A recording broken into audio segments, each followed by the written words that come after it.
बहुत समय पहले की बात है। एक बादशाह को सजना संवरना बहुत पसंद था।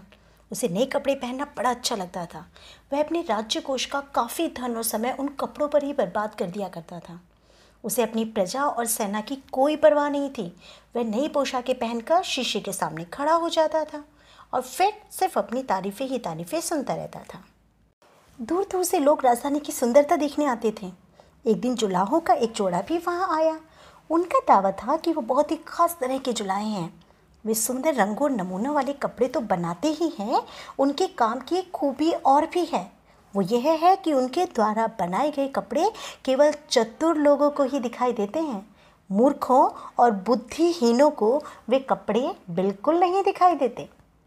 जब बादशाह को उनके विषय में पता चला तो उसने जुलाहों के उस जोड़े को अपने महल में बुलवा लिया। बादशाह ने उन्हें सोने के सिक्कों से भरी हुई थैली दी और उनसे पूछा कि उन्हें और किस सामान की आवश्यकता होगी। तो वे दोनों जुलाहे बोले कि महाराज, हमें बहुत अच्छा रेशम कपड़ा तैयार करने के लिए चाहिए, सोने चांदी के धागे चाहिए और काम करने के लिए एक ऐसा स्थान चाहिए जहाँ कोई ना आए, तथा साथ साथ एक करघा भी चाहिए। फिर देखिएगा हम कैसा कमाल का कपड़ा बुनकर आपको दिखाते हैं। और बस फिर क्या था, उन्होंने जो भी मांगा वह सब उन्हें लाकर दे दिया गया और बादशाह के हुक्म से उनकी सेवा में सेवक भी खड़े कर दिए गए। वे उनके सारे काम में उनकी मदद करते थे। दोनों जुलाहों ने अपना काम भी शुरू कर दिया। पूरे राज्य में ये खबर फैल गई कि बादशाह के लिए खास तरीके के कपड़े तैयार किए जा रहे हैं। सभी लोगों में बड़ी उत्सुकता थी उन कपड़ों को देखने की। जो सेवक बाहर खड़े रहते थे वो आपस में बड़े धीरे धीरे बात करते थे ताकि जुलाहों का ध्यान न टूटे। करघा चलने की दिन रात वहाँ से आवाज़ें आती रहती थी, लेकिन कभी कोई सेवक अगर अंदर झांकने की कोशिश करता था और वहाँ कुछ देखता था तो उसे कोई भी कपड़ा ही नहीं दिखाई देता था। करघा तो खाली रहता था, लेकिन वो करघा चलाते रहते थे। परंतु कोई भी ये कहने की हिम्मत नहीं जुटा पा रहा था कि उसे करघे पे कुछ दिखाई नहीं दे रहा, क्योंकि उन्हें डर था कि अगर उन्होंने सच बोला तो लोग उनकी हंसी उड़ाएंगे। इसलिए वे आपस में यही बातें करते थे, बहुत सुंदर कपड़ा तैयार हो रहा है, उसका नमूना कितना सुंदर लग रहा है, रंग कितने खिलकर सामने आ रहे हैं। बल्कि असलियत तो ये थी कि किसी को भी वहाँ पर कुछ भी दिखाई नहीं दे रहा था, परंतु वे मूर्ख कहलाने के डर से आपस में एक दूसरे से झूठ ही झूठ बोलते जा रहे थे। और इस तरह धीरे धीरे दिन और फिर महीना बीत गया। एक दिन पोशाक तैयार हो गई और उसे बहुत सुंदर सोने की पेटी में लपेटकर बादशाह के कमरे में ले जाया गया। जुलाहों ने पेटी खोलकर बादशाह को पोशाक दिखाई। देखिए हुजूर, अपनी अचकन तो देखिए, कहते हुए एक जुलाहे ने कपड़ा उठाने का नाटक सा किया, जबकि उसके हाथ में कुछ भी नहीं था। आप इसकी कढ़ाई के दीवाने हो जाएंगे हुजूर। इस कुर्ते को तो देखिए, मैंने ख़ास तौर पर 2 जेबें भी बनाई हैं। इस अचकन में तो आप इतने खूबसूरत दिखेंगे कि मैं क्या बताऊं। हमने इस पर कितने बेशकीमती नगीने लगाए हैं। धूप में तो इसकी चमक देखते ही बनेगी। अभी पहले जुलाहे की बात खत्म भी नहीं हुई थी कि दूसरा बोल उठा, महाराज, पजामा भी तो पहन कर देख लीजिए, हमारा अंदाज़ा कभी गलत नहीं होगा, आपको यह बिल्कुल सही आएगा। बादशाह ने उनकी ओर देखा और सोचा, यह क्या, मुझे तो कुछ भी नहीं दिखाई दे रहा। इसका मतलब कि महल में नौकर चाकर तक मुझसे समझदार हैं। वे तो कह रहे थे कि बड़ी सुंदर पोशाक तैयार की जा रही है। इसलिए राजा मुंह बनाकर खड़ा रहा। वह यह कहने की हिम्मत नहीं जुटा सका कि उसे कोई कपड़ा ही नहीं दिखाई दे रहा है। फिर वह धीरे से बोला, अच्छा, लग तो सुंदर रहा है। अरे वाह, अचकन कितनी प्यारी बनी है, तुम लोग तो कमाल हो।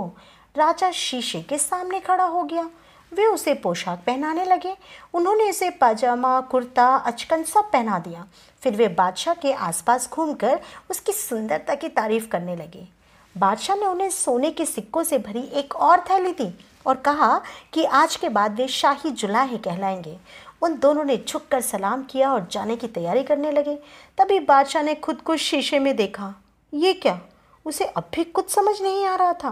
वह जान ही नहीं पा रहा था कि वाकई में कपड़े सुंदर लग रहे हैं या नहीं, या उसे मूर्ख बनाया जा रहा है, क्योंकि उसे तो अपने तन पर कोई कपड़ा दिखाई ही नहीं दे रहा था। बाहर भी लगातार शोर बढ़ता जा रहा था। दरअसल उस दिन बादशाह ने एक शोभा यात्रा का प्रबंध करवाया था। उसने तय किया था कि वह नई पोशाक पहनकर अपनी प्रजा के बीच में जाएगा, ताकि सारे लोग उसकी सुंदरता की तारीफ कर सकें। सारे दरबारी, सेवक और सैनिक उसका इंतज़ार कर रहे थे। जैसे ही बादशाह बाहर आया, एक सेवक ने बादशाह के चोगे का लटकने वाला सिरा उठाने का दिखावा करते हुए उसके पीछे पीछे चलना शुरू कर दिया। जब लोगों ने उसे बाहर आते हुए देखा तो वे सब शोर मचाने लगे। उन्होंने बादशाह की जय जयकार की और इसके बाद उसकी पोशाक की बहुत ही तारीफ की। कितनी सुंदर कढ़ाई है, कितना अच्छा कपड़ा बिना गया है, हमने इससे पहले इतना खूबसूरत कपड़ा कभी देखा ही नहीं। परंतु असल में कोई नहीं चाहता था कि वह सच बोलकर मूर्ख कहलाए, क्योंकि जुलाहों ने कहा था कि पोशाक केवल समझदार लोगों को ही दिखाई देगी। इसलिए सब तारीफों के पुल बांधे जा रहे थे। लेकिन उसी समय एक बच्चे की बड़ी तेज आवाज़ सुनाई दी, अरे, पर इन्होंने तो कुछ भी पहना नहीं है, पोशाक कहाँ है? यह सुनते ही चारों ओर सन्नाटा छा गया। फिर बुदबुदाहट के बाद हंसी के ठहाके गूंज उठे। बादशाह मुड़ा और अपने महल के भीतर की तरफ दौड़ा। उसने उन जुलाहों को खोजने के लिए अपने आदमी भेजे, जिन्होंने उन सबको मूर्ख बनाया था। उस दिन एक बच्चे ने उन सभी बुद्धिमानों की पोल खो दी, जो अपने आप को बड़ा ही समझदार बता रहे थे।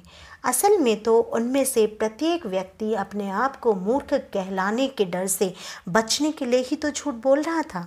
सबको दिख रहा था कि राजा ने कोई पोशाक नहीं पहनी हुई है, लेकिन कोई भी बोलना नहीं चाह रहा था। यहाँ तक कि राजा भी यह बात नहीं कह सका, क्योंकि उसे खुद को लग रहा था कि वो भी मूर्ख कहलाएगा, वो बुद्धिहीन कहलाएगा। तो किसी ने तो सच कहा, और वो कौन थे? बच्चे। तो हम कह सकते हैं ना कि बच्चे तो मन के सच्चे होते हैं। और बस तभी से उस राजा का पोशाक प्रेम हमेशा के लिए समाप्त हो गया और उसने अपने राज्य तथा अपनी प्रजा पर ज़्यादा से ज़्यादा ध्यान देना आरंभ कर दिया, तथा उसने अपने राज्यों के बच्चों के लिए अच्छे अच्छे स्कूल, विद्यालय और विश्वविद्यालय खुलवाए तथा उनकी शिक्षा का बहुत अच्छा प्रबंध किया। इसलिए हमेशा हमें किसी के भी बहकावे में नहीं आना चाहिए और हमेशा स्वयं पर विश्वास करना चाहिए।